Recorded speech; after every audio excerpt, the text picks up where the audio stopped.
Hi, how's it going? I'm Marlena. Thanks for wandering by. So, welcome to my month gone by video. I have so much to tell you about for the month of October. In this video, I go through all of the things that I got up to in the previous month, and I have to say, sorry, I shifted around. October was like wild and kind of all over the place for me. There was a hurricane, Hurricane Milton. So the hurricane happened. We were off from work and school for a while. I did a lot of reading. I did quite a lot of reading in October, and I have a lot of books to talk about. I'm almost feeling like I'm like a semi booktuber kind of gal now, but I don't think I'll be able to sustain reading this many books every month.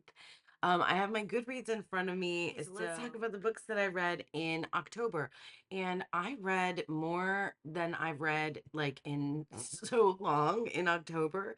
I have my Goodreads up and I'm gonna do it like, like the booktubers do. So I read 19 books, but three of those I did not finish. So it's really more like, 16. And I also read like some graphic novels. So there were things that like I read like in an hour, like literally, or like even in like a 30 minutes, some less. Okay, so let me talk about the books that I read, and I guess I'll pop up because all of my books, yeah, literally all of these books are library books. Anyway, also, if you're interested in seeing all the decks that I paired with these particular books, then check out. I have two different videos of pairing my reads with decks because let me just go ahead and get started. So the first book that I finished in October was Anyone's Ghost by August Thompson. This was a 5-star read for me. And I'm still like wrapping my head around the Goodreads like star ratings because I never really used to do that, but I'm trying this out. So 5 stars. It's all the types of things that I love about a book. It has what feels like might be unrequited love. So it's a love story. Our main character is, I feel like, a true bisexual, and so that's another reason why I really loved it.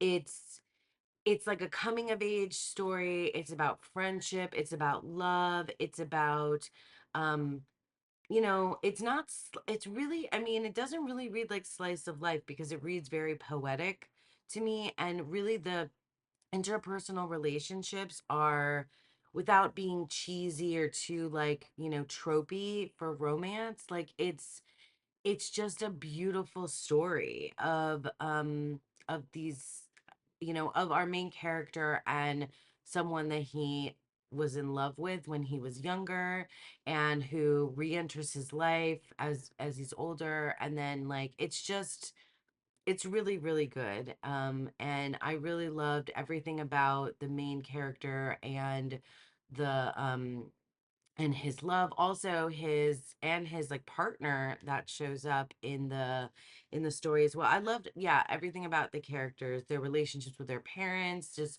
growing up, just like coming of age basically. So I highly recommend, if you like LGBTQ um fiction, literary fiction, this is a book for you. Anyone's Ghost by August Thompson. Then I read Blood-Sucking Fiends, a love story. So it's a first in a series, and I thought I was going to get into this. And it's a vampire story, but it's like a modern kind of thing, and it's like it was kind of like cheeky and funny and like, but I just couldn't get into it. I read like a little bit of it, maybe a couple chapters, just a couple, and I couldn't. It wasn't, and it's like, I don't think it's anything against the book. I think it was my mood. So I did end up giving it 2 stars, but that was probably harsh. I just couldn't get into it. So then I read The Familiar, which is by Lee Bardugo, and I'd heard of this book from several of my friends and seen it all over, the place. And it is, it's I don't even know. Like, I'm so bad at like, calling out all these like genres or like micro genres and micro tropes that people do on BookTube and stuff. But it is essentially it is a it's set in the Spanish Inquisition, and it's it's got witchy elements, and it's about this, young woman who has like magical powers, and but they're not it's not there's not really like an explanation of like what the magic in this world is all about. I mean, it is our world, it's just like a historical witchy fiction, and a bit of a love story in there as well. There was not enough of like there just wasn't enough like um for me, like the love story element of it, and it was okay. Like, I enjoyed parts of it. I was kind of bored through other parts of it. The cover is stunning, the book itself is beautiful, so that was one of the reasons why I really wanted to read it. But it was okay. I mean, but I know of people who like really love this type of genre. I guess, it's fantasy, but like witchy fantasy. I don't know. It's just like not it just didn't do it for me. It just didn't really do it for me. So 3 stars for The Familiar. Next, I read um a graphic novel, and it's called Maids. And it is, I mean, I'm talking about it like this, but it's actually like really, really dark. So it is by the same artist, Katie Skelly, who does the Bad Girl Tarot and the Bad Girl Oracle. And I love her artwork. I'll talk about it later, but I've been working with the Bad Girl Oracle most of the month as well. And I gave this 4 stars. So I'm really new to graphic novels. Like, I read comics a lot as a kid, but my comics were like Archie comics. So, I really didn't read things that weren't like really kind of like wholesome when I read comics. I didn't really read like superhero comics that much or anything. So reading this was wow. It's very intense. It's about and I talked about what it was about. I read like the covers in those other videos that I did with pairing my reads. So it's about these two sisters, and they have like a traumatic past, and then they end up as maids in this very wealthy family's home. And you're not you really do feel for the two girl main characters, but they've obviously, something they've become unhinged, and with what they've been through with their upbringing, their mother, and they did stay in a convent, or at least one of them didn't know, but they both were in a convent for a period of time as well. And you can see like the flashbacks, and then I think this is based on a true story of something that happened in, I want to say that this took place in Australia and New Zealand, but I'm not entirely sure if that's true. So don't quote me on that. But they end up murdering the entire family, and I mean, it says it in on the cover, so it's not like I'm giving away any spoilers, but whatever, like spoilers, I'm not really too bothered too much by spoilers, so there you have it. Anyway, so I really enjoyed it as kind of like I mean, kind of interesting for this like really dark murder story with lots and lots of trauma, and lots of like really kind of gruesome things. There, I guess, I don't know, if you need to like take a look at trigger warnings, this is like the book that you would probably want to find out some trigger warnings about. But I liked it. It was perfect for October, and I was really excited to have some more of Katie Skelly. Anyway, next I read um Paul Takes the Form of a Mortal Girl by Andrea Lawler, and I had such high expectations for this book. It is about a person named Paul who can shapeshift between, like, I mean, I believe Paul could shapeshift into anything, but in the book, Paul can shapeshift from a male presenting person to a female presenting person. And that's what Paul does throughout the book. It doesn't read like a linear story at all, although I think it's in chronological order. There's lots of flashbacks. It really reads like vignettes of stories about Paul's life. And, Paul is young in their early 20s. And I feel like I wanted so much more for this book. I wanted so much more for the subject matter. I feel like it could have been so much more, and not to say that it was bad because it was okay. Anyway, Paul takes the form of a mortal girl. Like, I think it's worthwhile to check out. Like I said, the vignettes, like the little bitty stories, are like of his like sexual encounters and romances, and like friend stuff. And it's like interesting, but like, I don't know. There's stuff in there with music that's really cool. It's set in the 90s, so I was very interested in that, but it just wasn't as good as I thought it could be. Like, it had like all this potential and just didn't go there. Anyway, so that was Politics, the Form of a Mortal Girl. And then I read Open Throat by Henry Hoke, which was recommended by Chanel of Chanel Days. It's her tarot channel, and Chanel Chapters is her book channel. I read this like literally in like 45 minutes. Like, it's a really little book, and it's very poetic, and it's told from the perspective of a mountain lion in California. And there's like a horrible fire, and the mountain lion has to leave their home, and it's it's like it's got magical realism, and it's just so beautifully told. Like, I really loved it. I enjoyed it so much. And I'll just say that there's this one part where the mountain lion and the girl who he's like there are people that he gets attached to. um the girl young girl that he gets attached is like attached to, they go to Disneyland, and I gotta tell you, like, the most beautiful thing ever. I cried like a baby at the end of the story. I gave it 4 stars. It was just really, really good. Then I read another, I guess, comic graphic novel called Juliet, or sorry, I can't read it. Juliet or the Ghosts Return by Camille Jordy. And I gave this 3 stars. It was okay. I mean, I enjoyed it. It was just I don't know. It was a lot of family, like, sort of drama, and it's Juliet, I guess, is the main character, but basically, everybody in the book kind of gets equal amount of time to go through their story. So there's Juliet, her mother and father who are divorced, her older sister who's having an affair, and has children and is having an affair, and Juliet is like, I guess, grad school age, so like in her early 20s maybe. She comes home, and um is it Thanksgiving or no?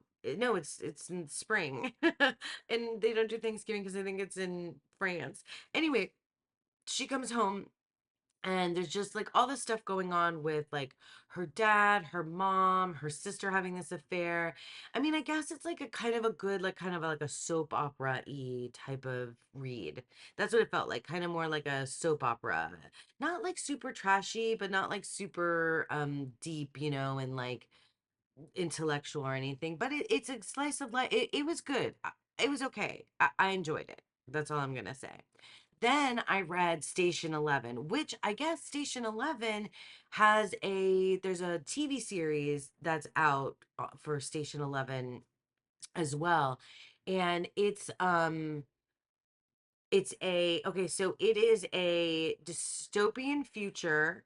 And I gave it 4 stars. And honestly, this is the type of book that I think, for those people that read this type of fiction, you don't want any spoilers from here. But it follows several different characters there's a like a virus that kills off a good majority. Sorry, I'm moving my camera around.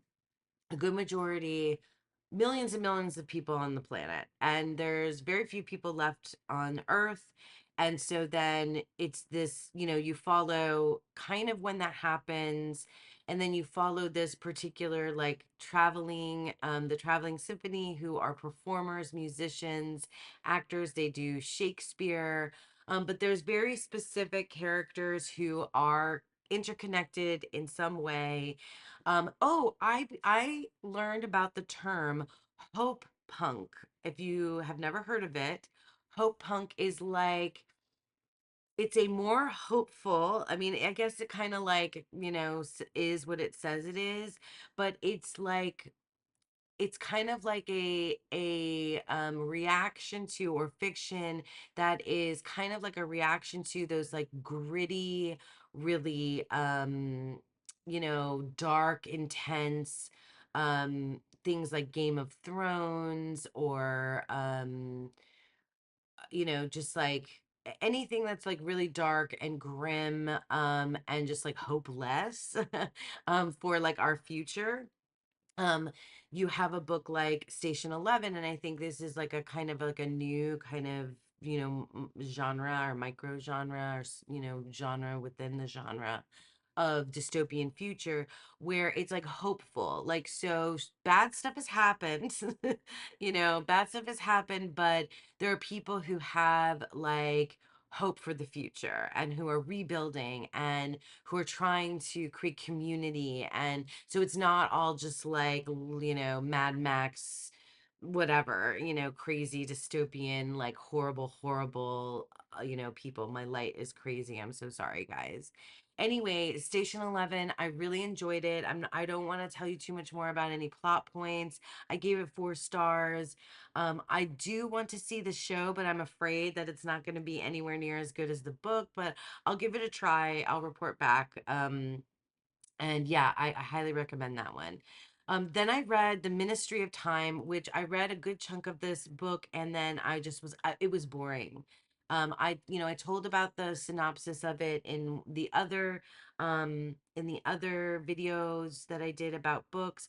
The Ministry of Time, it's about, it's a set in the future, and time travel is possible, and it's, pulling these people from the 1600s, 1800s out of their time period.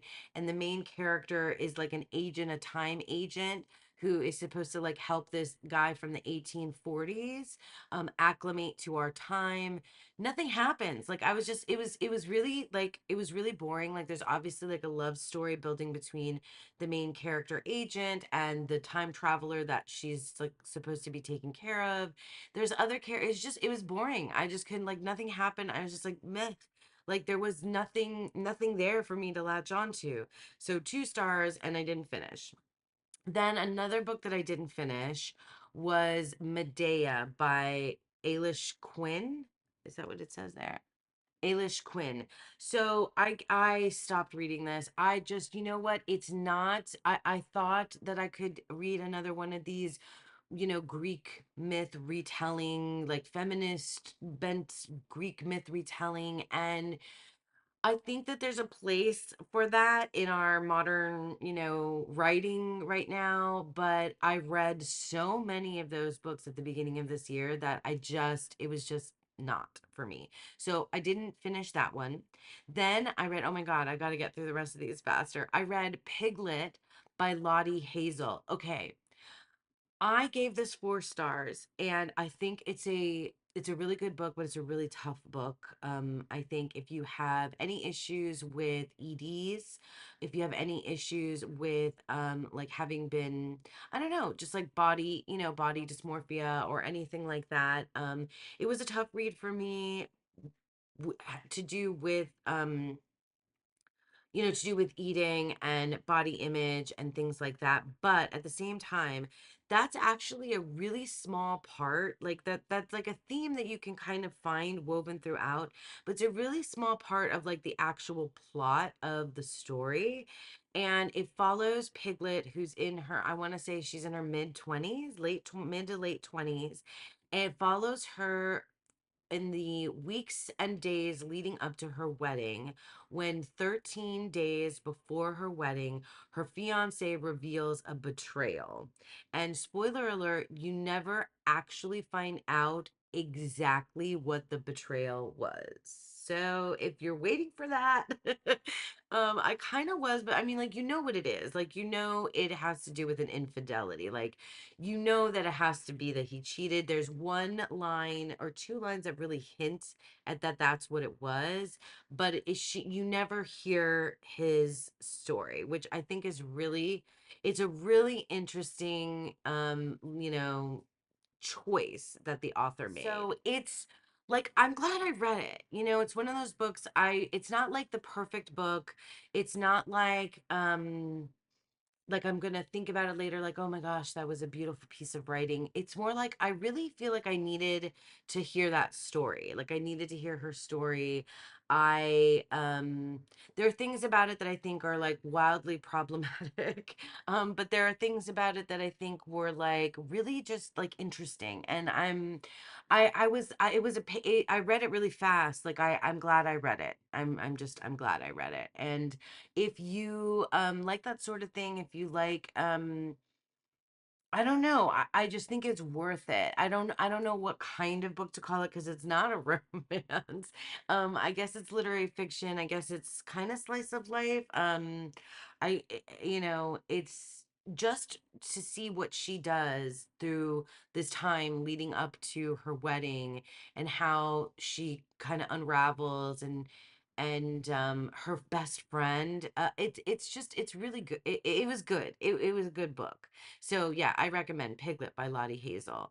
Then I read these are a couple of books that I read that are, I guess you call them graphic novels. And so one is called Bear by, oh my God, Stefan Nospelius. I'm probably not saying that right. It's no words, so it's just all pictures. So I guess it's like a picture graphic book, graphic novel, just pictures. It was really good. I've never really spent a lot of time with anything quite like that, and I think it was beautiful. It's the story of a bear and who gets his head caught in like a bucket or like yeah, like a bucket. And then there's a bunny, and it's a story about friendship. It's you're not really sure what ends up happening, like what happens, and I feel like it allows you to like your imagination kind of flow with what is actually kind of transpiring there. It feels magical. It feels, yeah, it was really good. It took me like 5 minutes to read through it, but it was like to page through it, not read really. And it was good.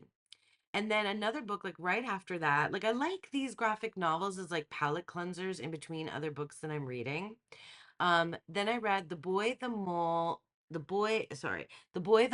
Fox, and the Horse by Charlie Maxey, and it was really sweet. I enjoyed it. I gave both of these graphic novels 4 stars.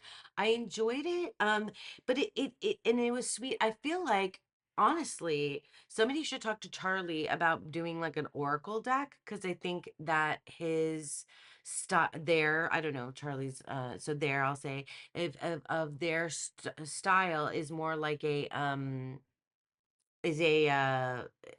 would work with an oracle deck. And it's just like it's really like life affirming and love affirming and friendship affirming and really sweet, just really nice, like lovely sentiments. It's a little bit sappy for my taste. It's a little bit overly sappy and or overly sentimental. And I am a fairly sentimental person, but still, it was good. I liked it in between these other things that I was reading. So I'm glad that I read it. And then I've read a book called Evenings and Weekends by I think I'm not sure how you say it. McKenna. That was a good book. Um, well, I mean, I guess I gave it 3 stars. It was okay. Like Piglet, I preferred. Evenings and weekends, I guess like it was for like if you like Normal People or any of Sally Rooney's books, Evenings and Weekends is something that they recommend to you. And I mean, I enjoyed it. There are things though I think that are like flawed about it that I think made it, something that I didn't enjoy as much. It's a multi-character, multi kind of point of view story. And the problem is that I think that not any you they didn't give enough, they didn't like equally disperse the point of view. So you get a lot more of some characters than others, and then some random characters get like maybe like a chapter here and there, and I don't know why. But like the overarching like kind of like metaphor theme that you could like thing that like connects everything is that this is over a period of time. It's set in London, and it's like early to like 2019 maybe. So it's pre-pandemic. And it's a whale gets caught in the Thames River. And so there's like, there's just these people that live in London going about their regular lives, and there's a whale that's caught in the river. And there's just like some like kind of like close or connection or not close connection to it. But they all are like aware of it, and it's kind of just like a one little thread that's like woven throughout their stories. But there's all kinds of stuff that goes on. Like there's a couple who's getting married, and they're interconnected because like they're either friends or their parents are neighbors, and the parents are in the story too. There's a mom who is terminally ill with cancer, and there's just like there's a lot of drama. There's like relationship drama, there's family drama, and it's like, it's okay. It was okay. Like I feel like it could have been better if we had, I don't know, maybe not gotten the little snippets of people that really didn't factor in overall. Yeah, so it was okay. Then I read okay, so then I read some poetry, and I gotta move this out of the way. Hold on. So I read some books of poetry. One was The Hurting Kind. Two books of poetry I grabbed by Ada Limon, The Hurting Kind and Bright Dead Things. I think I liked more pieces in Bright Dead Things than I did in The Hurting Kind. And Ada Limon is good. I also read a book of poetry called Homebody by Rupi Kaur, Kaur, Rupi Kaur. And that was good too. It's not really, I think it's not really my style, or maybe I'm just not in a poetry type place right now, which is weird for me because I normally really love poetry. These were good. I mean, so I give them all 4 stars because they're just like, it was good. Like I objectively, you know, could read the poetry and see that these are like well written, and they're good poets. But I just, I don't know. I just don't have a lot to say about them. I guess that's what it is. And then I read a book called My Husband, which I just finished yesterday on the last day of October. My Husband, by Maud Ventura, and this is translated from the French. And I really liked this book, and it's really interesting. It's not like anything I've ever read. It follows a woman who is madly in love with her husband.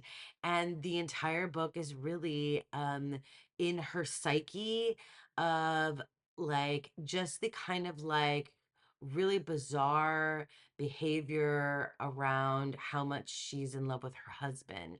And just it's very psychological. It's a bit unhinged. It's a little strange. I kind of like it.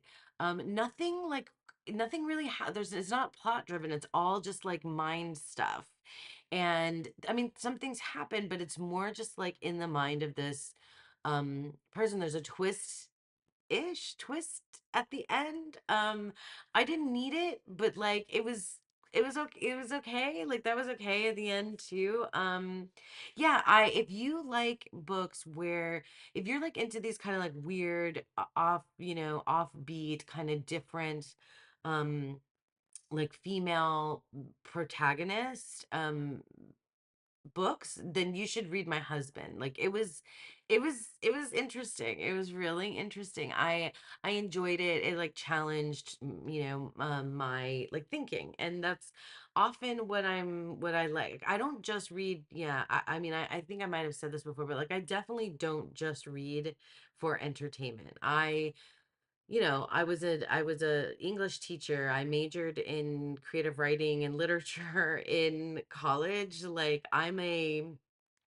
very well trained to read things from with a literary criticism, kind of angle, and I've read lots of things that are long and painful and make me uncomfortable and make me think. I don't like force myself to read lots of things anymore that are like long, boring, and uncomfortable, but but they have value anyway to me. So I don't always put a book down just because it's not like entertaining me. But there's nothing wrong with that. Like I definitely like to be entertained by books, but I prefer to be entertained by film and TV shows more than books, but I do find books entertaining.